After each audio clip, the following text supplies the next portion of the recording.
May the words of my mouth and the meditations of our hearts be ever acceptable in thy sight, O Lord, our strength and our Redeemer.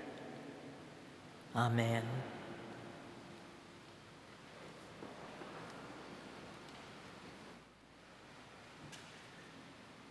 I must confess, when Bishop Mary Ann first invited me to stand here before you this morning, I was both honored and stunned. Honored, as you can well imagine, because not only has she stood here in this beautiful pulpit, delivering both song and meaningful words, but also because my beloved friend, Jane Dixon, stood here on so many occasions, speaking to you with her passion, her joy, and her eloquence. She is forever in my heart. I'm also stunned because I have sat where you are seated, intent on learning and being overtaken by the spirit of the words uttered by the many heroes who have stood here in this place. And now here I stand, gazing out at all of you in this magnificent cathedral, and I confess to you, I am scared to death. Each of us purports to speak the truth, and I try to speak that truth each day from a very, very different platform. So I am particularly taken by the words of the second chapter of Timothy, the words spoken by St. Paul. He said, "Remind them of this and warn them before God that they are to avoid wrangling over words, which does no good, but only ruins those who are listening. Do your best to present yourself to God as one approved by Him, a worker who has no need to be ashamed, rightly explaining the word of truth." How much more appropriate could that message be to us today? Each of us struggling with trying to find rational meaning in, and at times appalled by, the words we are hearing. Words not only uttered by those who are candidates for a high political office, but by those who are friends, colleagues, even our loved ones. Each of us purports to speak the truth as we know it. But in today's world, how do we define truth? Does each of us believe that we as individuals explain the word of truth as it comes to us? Does each of us have our own truth by which we define the world, our neighbors, our country?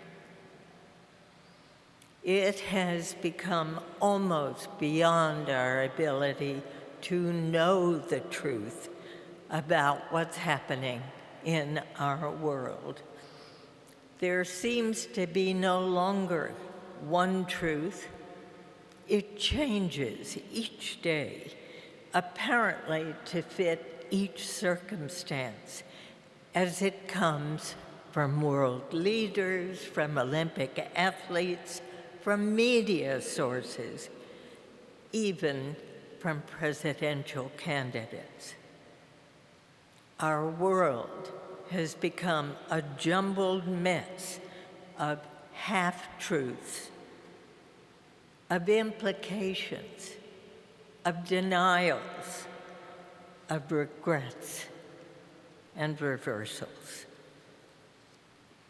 But there can be no reversing the truth of an image, in fact, no words to describe the image of a tiny boy, his body covered with dirt, his feet barely reaching the end of his seat, his bruised face smeared with his own blood. And another child, again a little boy, lying on a beach, arms spread wide, drowned. Those images represent a truth of war, images no words can fully convey. My intense worry now is that there are so few words around which we can all unite.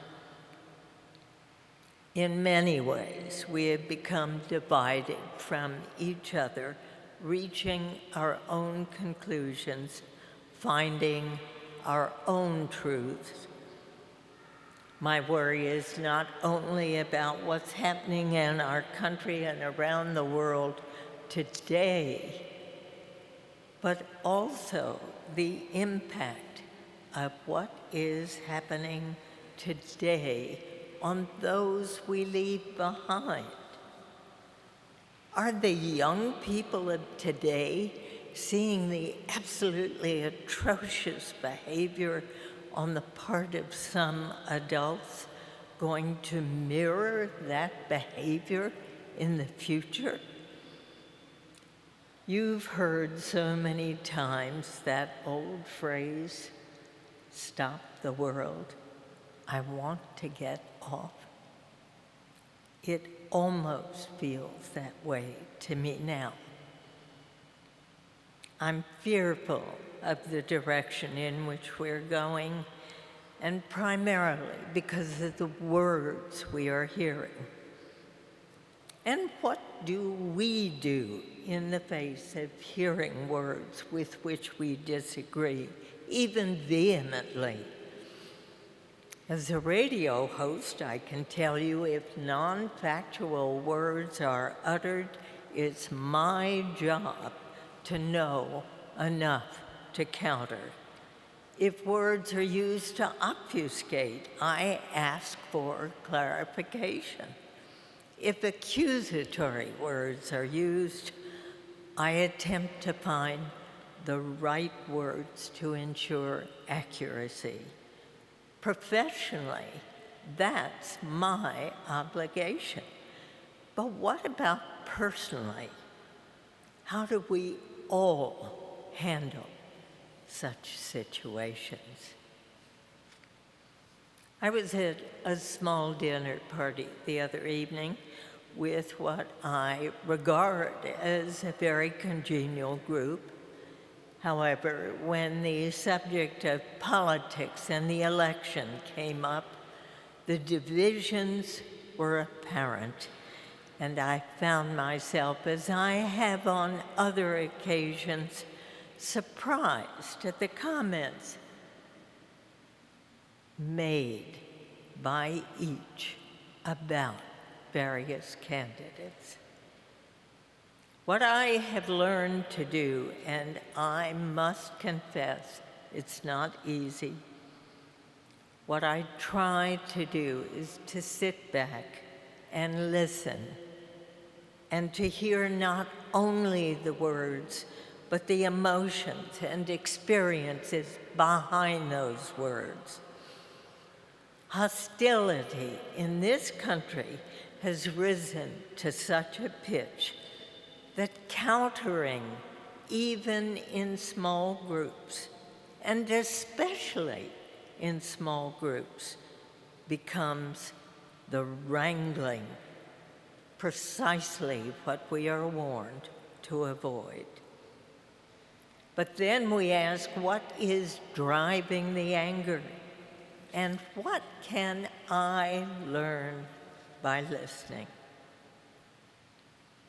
I'm trying to learn by remaining silent.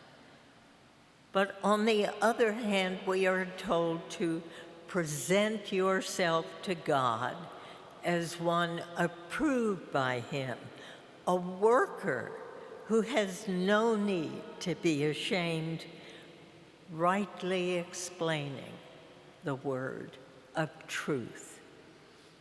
I may think I'm adhering to that truth inwardly, but what is the obligation I or we have when we perceive an untruth, one we believe to be utterly wrong?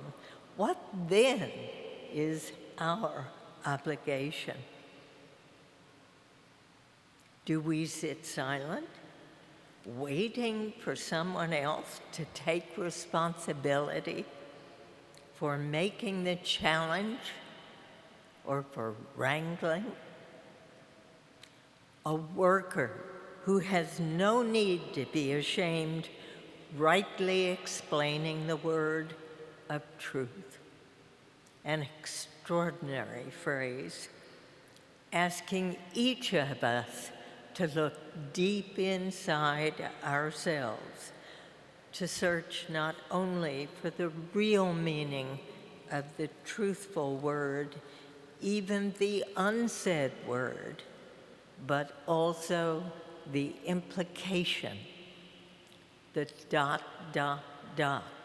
on the page.